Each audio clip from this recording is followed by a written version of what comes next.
I don't have much, but I believe you deserve this. You sacrificed with him. You sacrificed for this country. He gave his last dollar to a homeless veteran. What happened 3 hours later will break you.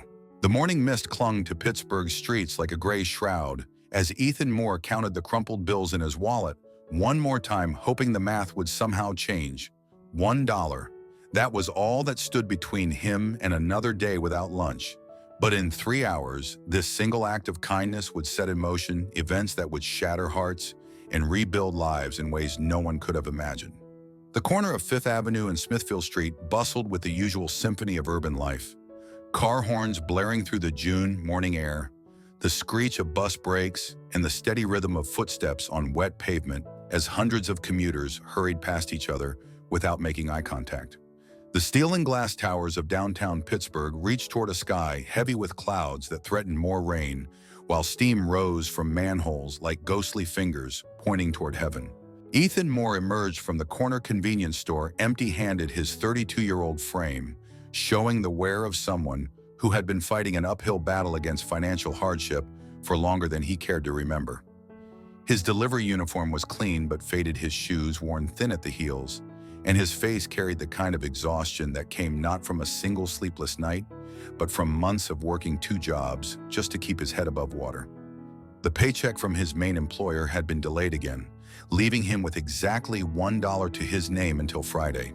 The dollar bill in his pocket felt heavier than its actual weight as Ethan walked toward his delivery truck, parked at a meter that would expire in 10 minutes. He had been hoping to grab a coffee and maybe a cheap breakfast sandwich, but the prices in the convenience store had crushed that dream as efficiently as they crushed the hopes of everyone else living paycheck to paycheck in America. The coffee alone cost more than he had, and the sandwich might as well have been caviar for all the good it did him. It was then that he saw him. The homeless man sat on the sidewalk against the brick wall of a defunct electronics store, his back pressed against the cold surface as if trying to absorb whatever warmth the building might offer. He appeared to be in his early 50s, with steel gray hair that hung past his shoulders and a beard that spoke of months without access to basic grooming facilities.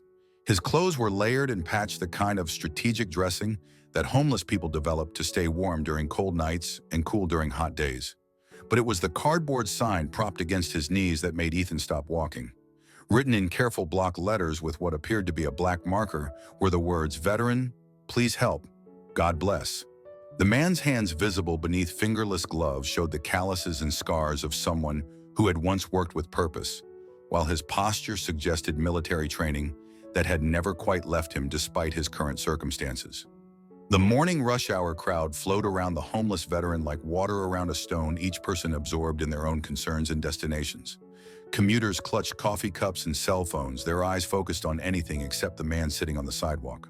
A few dropped coins into the paper cup beside him, but most passed by as if he were invisible, just another piece of urban furniture to be navigated around rather than acknowledged.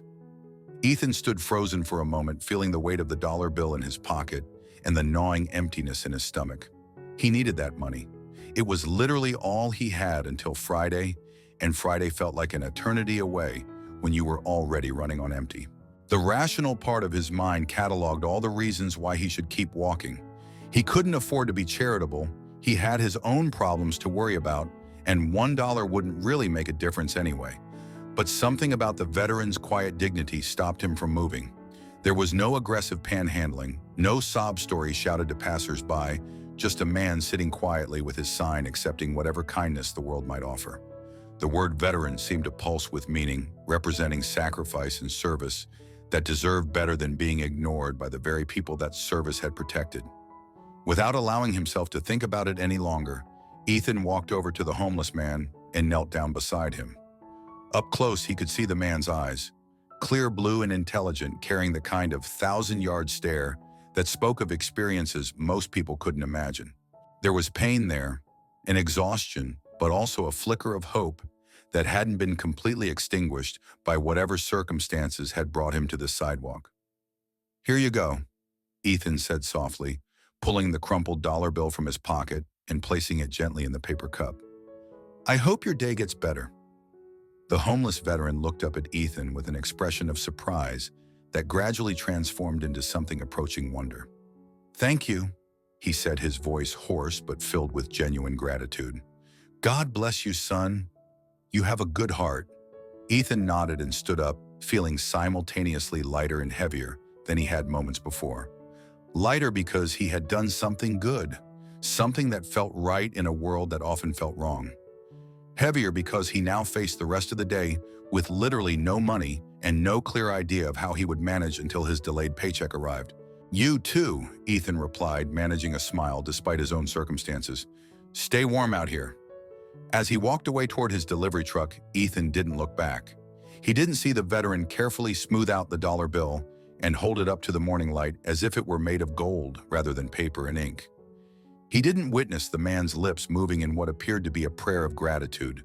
And he certainly had no idea that the homeless veteran's name was John Carter, or that this simple act of kindness was about to set in motion a chain of events that would change both their lives forever.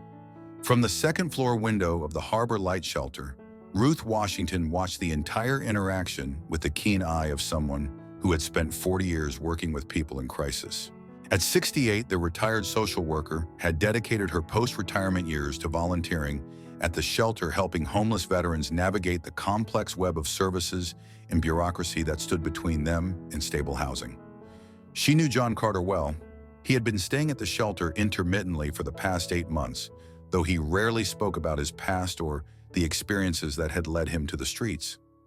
Ruth also recognized Ethan Moore, the young delivery driver who often brought day-old bread and pastries from the bakery on his route to the shelter.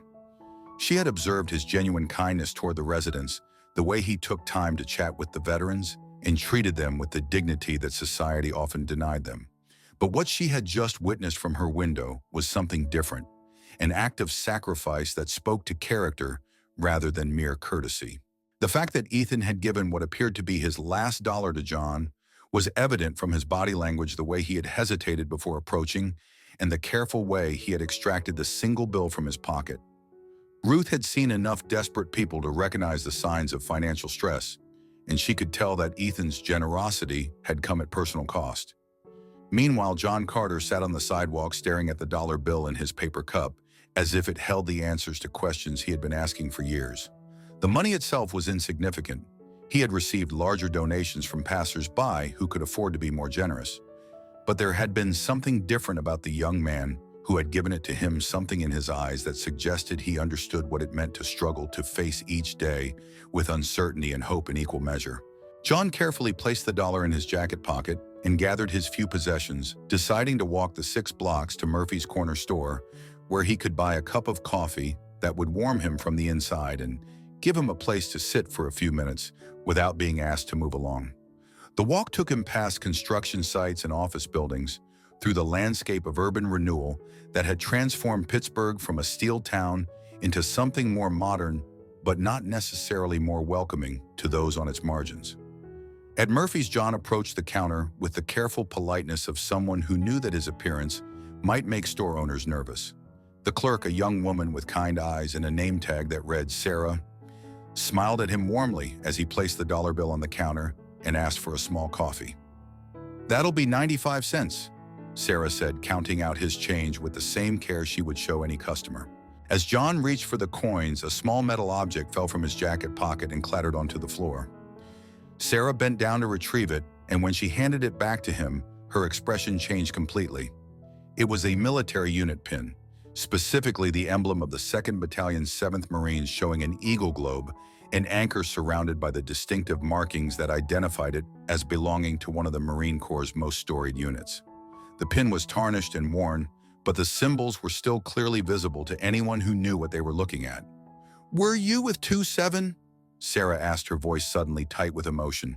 John nodded but didn't elaborate clearly, uncomfortable with the attention. He pocketed the pin quickly and headed toward a small table in the corner, but Sarah's reaction had caught the attention of other customers in the store.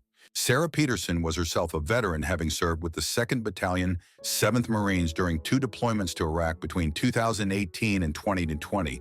She recognized the unit pin because it was identical to one she kept in a shadow box at home, along with photos of the Marines she had served with and the memories of experiences that had shaped her entire adult life. The possibility that this homeless man had served in her unit, perhaps even saving lives while she was there, filled her with a mixture of excitement and guilt that she couldn't quite process. After her shift ended, Sarah immediately contacted several members of her old unit through social media and veteran networking groups. She posted a photo of a similar unit pin along with a description of her encounter with John, asking if anyone recognized him or had information about Marines from their unit who might have fallen on hard times. The response was swift and overwhelming. Within hours, Sarah's inbox was filled with messages from former Marines who remembered John Carter well. The picture that emerged was of a staff sergeant who had been decorated for valor after saving multiple Marines during an ambush in Ramadi, a leader who had earned the respect and loyalty of everyone who served under him. But the messages also revealed the tragedy that had followed John's return from Iraq.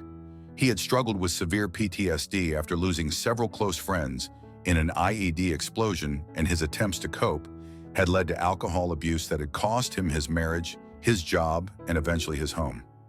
The Marine Corps community had tried to help, but John had gradually withdrawn from his support network, eventually disappearing entirely from their radar. Ruth Washington, who followed several veteran support groups on social media as part of her volunteer work, saw Sarah's post and immediately recognized the description of John Carter. She reached out to Sarah through private message, sharing what she knew about John's current situation and adding a detail that she thought might be significant: the story of the young delivery driver who had given his last dollar to help a homeless veteran that morning. The conversation between Ruth and Sarah quickly expanded to include other veterans from John's unit, as well as advocates from various veteran service organizations throughout the Pittsburgh area. What began as an attempt to reconnect with a lost comrade evolved into something larger: a coordinated effort to not only help John get back on his feet, but also to recognize the young civilian who had shown such unexpected kindness to a veteran in need. As word spread through the veteran community, donations began pouring in from Marines across the country who remembered John Carter and wanted to help their former brother in arms. But more than money, what emerged was a collective sense of guilt and responsibility. The recognition that they had failed to maintain the Marine Corps principle of leave no one behind when it came to John's struggle with civilian life. Sarah coordinated with Ruth to organize a gathering at the Harbor Light Shelter, ostensibly to honor John and provide him with the resources he needed to get back on his feet. But Ruth had a different agenda as well. She wanted to make sure that Ethan Moore, the delivery driver, whose generosity had started this chain of events, would be present to see the impact of his simple act of kindness. Finding Ethan required some detective work, but Ruth's connections in the community eventually led her to the delivery company where he worked. She learned about his financial struggles, his second job at a restaurant to make ends meet, and his reputation as someone who went out of his way to help others despite having very little himself. When Ruth approached Ethan after his shift that afternoon, she was careful not to reveal too much about what was being planned. She simply told him that his kindness to the homeless veteran that morning had been noticed and appreciated, and she invited him to come to the shelter that evening for what she described as a small gathering to honor local veterans. Ethan was hesitant at first, concerned about imposing on an event for veterans when he himself had never served in the military. But Ruth's gentle insistence and her assurance that his presence would be meaningful convinced him to attend. He agreed to come to the shelter at 6 o'clock, though he insisted that he didn't need any recognition for what he considered a simple human gesture. Meanwhile, the preparations at the Harbor Light Shelter had taken on a life of their own. What had started as a small gathering had grown into a full-scale reunion as Marines from John's old unit traveled from across the region to be present. Local veteran organizations had contributed food and decorations, while donations had poured in from across the country to establish a fund that would not only help John get back on his feet, but also assist other homeless veterans in the Pittsburgh area. John himself was unaware of the scope of what was being planned. Ruth had simply told him that some people wanted to meet with him to discuss housing options and veteran benefits, and she had arranged for him to get cleaned up and receive new clothes through the shelter's emergency assistance program. The transformation was remarkable. The dignified bearing that had always been present beneath the layers of hardship was now clearly visible, and the unit pin that he had worn hidden under his jacket was now displayed proudly on the lapel of a new sport coat. As 6 o'clock approached, the shelter's common room filled with an energy that was equal parts excitement and nervous anticipation. Veterans who hadn't seen each other in years embraced and shared stories, while volunteers made final preparations for what everyone hoped would be a healing experience for all involved. When Ethan arrived at the shelter, he was immediately struck by the number of people present. The common room, which usually hosted maybe a dozen residents and volunteers for evening meals, was packed with nearly 50 people ranging in age from their 20s to their 70s. Many wore clothing or accessories that identified them as veterans, and the atmosphere felt more like a military reunion than anything he had expected.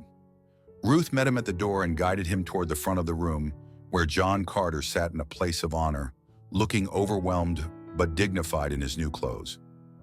The transformation from the man Ethan had encountered on the sidewalk that morning was remarkable, but the eyes were the same, kind, intelligent, and now filled with something that looked like hope.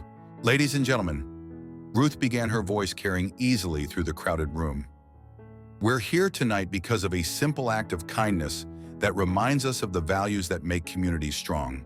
This morning, a young man named Ethan Moore gave his last dollar to help a homeless veteran, not knowing anything about that veteran's story or his service to our country." She gestured toward Ethan, who felt his face flush with embarrassment as every eye in the room turned toward him. Ethan didn't know that the man he helped was Staff Sergeant John Carter, who served with honor in Iraq and saved the lives of multiple Marines during combat operations. He just saw someone who needed help, and he responded with generosity despite his own financial struggles. The applause that erupted from the crowd was immediate and sustained, but it was accompanied by something more powerful: the sight of grown men and women wiping tears from their eyes as they contemplated the collision of circumstances that had brought them all together. Sarah Peterson stepped forward, her own eyes bright with emotion as she looked at John Carter. "Sergeant Carter," she said, her voice carrying the respect and affection that had survived more than a decade since their last meeting. "You saved my life in Ramadi when that IED went off near our convoy. I never got the chance to thank you properly, and I've been looking for you ever since I got out." The embrace between Sarah and John was witnessed by everyone in the room, but it felt intensely private, the reunion of two people who had shared experiences that could never be fully understood by anyone who hadn't been there. John's emotional response, the way his shoulders shook as he held on to Sarah, spoke to years of isolation and the relief of being remembered and valued by someone who understood what he had been through. But the most powerful moment came when the veterans presented Ethan with an envelope containing $500 that had been donated by the Marine community as a way of paying forward his kindness. The money represented contributions from dozens of veterans across the country who had been moved by the story of a civilian who had sacrificed his last dollar to help one of their own. Ethan's initial reaction was to refuse the money, insisting that he hadn't acted out of any expectation of reward and that John deserved whatever resources were available.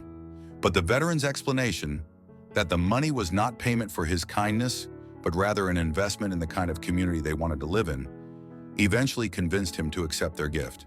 The evening's revelations continued with the announcement that enough money had been raised to secure stable housing for John, along with access to veteran mental health services and job training programs that would help him rebuild his life. But perhaps most importantly, he had been reconnected with a community of people who understood his experiences and would not allow him to disappear again. The most unexpected moment came when Henry Morrison, a 75-year-old Vietnam veteran who had been sitting quietly in the back of the room, stood up and asked to speak. His voice shaking with emotion, Henry revealed that he had known John during his darkest period and had failed to provide the support that a fellow veteran had deserved. "I was scared," Henry admitted, tears streaming down his weathered face. "I saw John struggling with the same demons that I had fought, and instead of helping him, I turned away because I was afraid of being pulled back into that darkness myself. I've regretted it every day since, and I want him to know that I'm sorry." John's response, rising from his chair to embrace the older veteran and quietly telling him that they had all made mistakes and that what mattered was moving forward together, created another moment of profound healing that touched everyone present. The impact of that evening extended far beyond the individuals directly involved. The story of Ethan's generosity and the veteran community's response spread through social media and local news outlets, inspiring similar acts of kindness throughout the Pittsburgh area. The $1 of Hope program that emerged from the gathering became a model for other communities, encouraging small acts of generosity while connecting homeless veterans with the resources they needed. For Ethan, the experience had been transformative in ways he was still processing weeks later. The financial assistance had provided immediate relief from his money troubles, but more importantly, he had discovered a sense of purpose and community that had been missing from his life. He began volunteering regularly at the Harbor Light Shelter, building relationships with veterans and learning about the challenges they faced in transitioning to civilian life. John Carter's recovery was not instant or easy, but it was sustained by the network of support that had formed around him. He moved into a small apartment near the shelter where he could maintain his connection to the veteran community while working with counselors to address his PTSD and develop the skills he needed for stable employment. Most importantly, he had rediscovered his sense of worth and purpose, understanding that his struggles did not diminish his value as a person or his contributions as a Marine. Ruth Washington continued her volunteer work at the shelter with renewed energy and purpose, having witnessed firsthand the power of community action to transform lives. She established a program to train volunteers in recognizing and responding to the specific needs of homeless veterans while also working to build bridges between the veteran community and civilian organizations that could provide support. Sarah Peterson and other veterans from John's unit made regular visits to Pittsburgh, maintaining the connections that had been reestablished and ensuring that John would never again feel abandoned by his military family.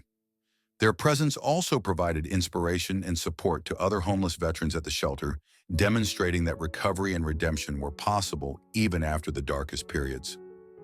6 months after that transformative evening at the Harbor Light Shelter, Ethan and John had developed a friendship that transcended their initial encounter on the sidewalk.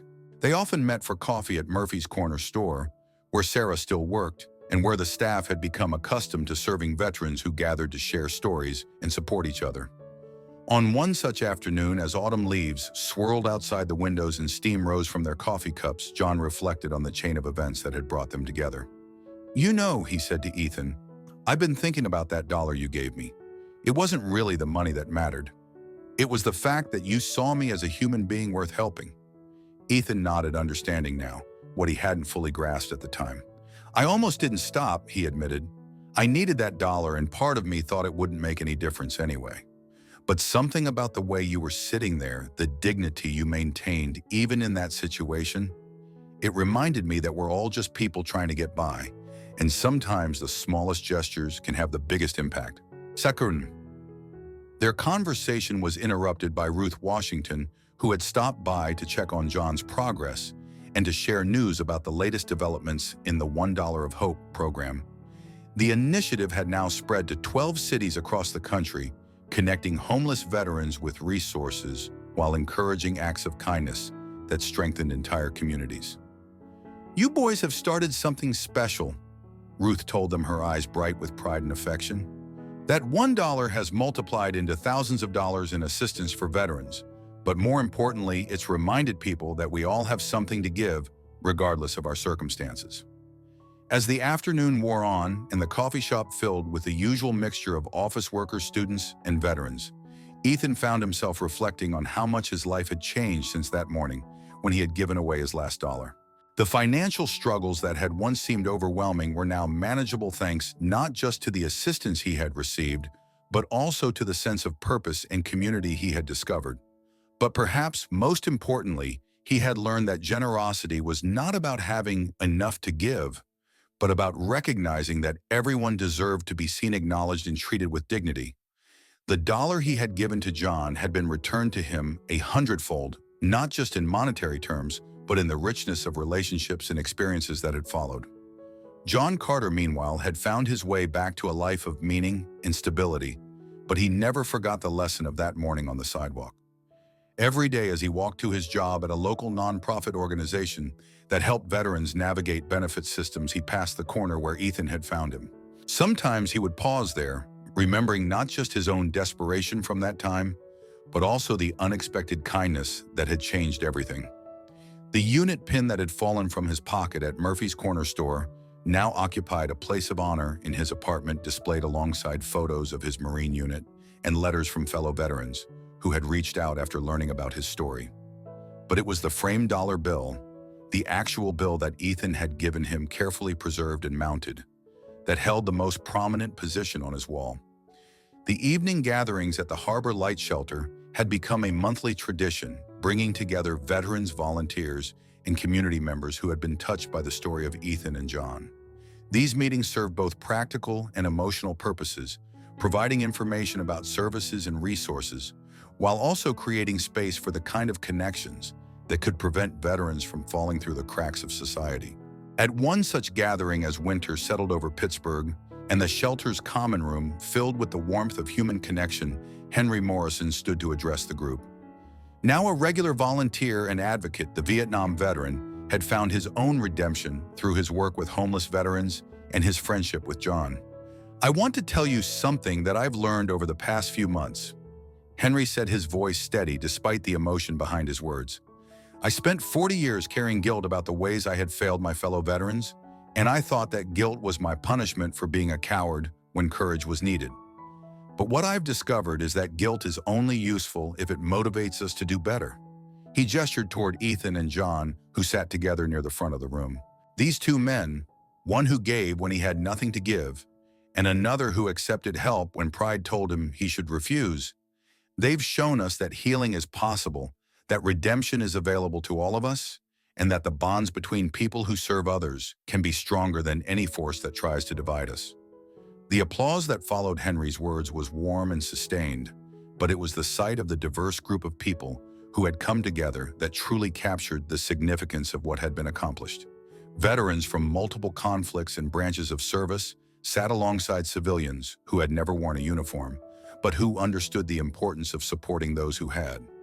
Young and old, different races and backgrounds, all united by their commitment to ensuring that no one who had served their country would face their struggles alone. As the evening wound down and people began to make their way home through the Pittsburgh night, Ethan found himself walking with John toward the bus stop where they would part ways.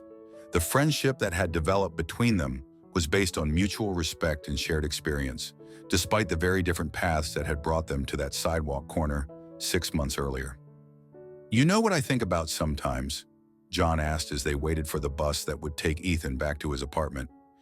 "I think about all the people who walked past me that morning, and I wonder what their stories were. Some of them probably wanted to help but didn't have anything to give. Others maybe didn't see me at all because they were dealing with their own problems." Ethan nodded, understanding the complexity of urban life and the way that individual struggles could make people blind to the suffering of others. "I almost walked past too," he admitted. "If I had been running late, or if I had been more worried about my own problems, I might have kept going. It makes me wonder how many opportunities for connection we miss every day." The bus arrived with a hiss of brakes and a cloud of exhaust. But before Ethan climbed aboard, John reached out to shake his hand in the formal way that Marines were taught to greet fellow service members. "Thank you," he said simply. "Not just for the dollar, but for seeing me when I couldn't see myself." Ethan's response came from a place of understanding that had developed over months of friendship and shared experience. "Thank you for letting me help," he replied. "You taught me that giving isn't about how much you have. It's about recognizing that we're all in this together." As the bus pulled away and carried Ethan into the night, John stood at the stop for a few more minutes, watching the taillights disappear into the traffic flow of a city that no longer felt hostile or indifferent. Pittsburgh had become home again, not just because he had stable housing, but because he had rediscovered his place in a community of people who valued his contributions and understood his struggles. The story of the last dollar would continue to ripple outward, inspiring acts of kindness and connection in ways that neither Ethan nor John could have anticipated.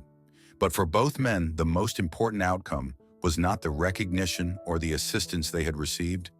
It was the reminder that human dignity and worth were not determined by circumstances or possessions, but by the willingness to see and respond to the needs of others.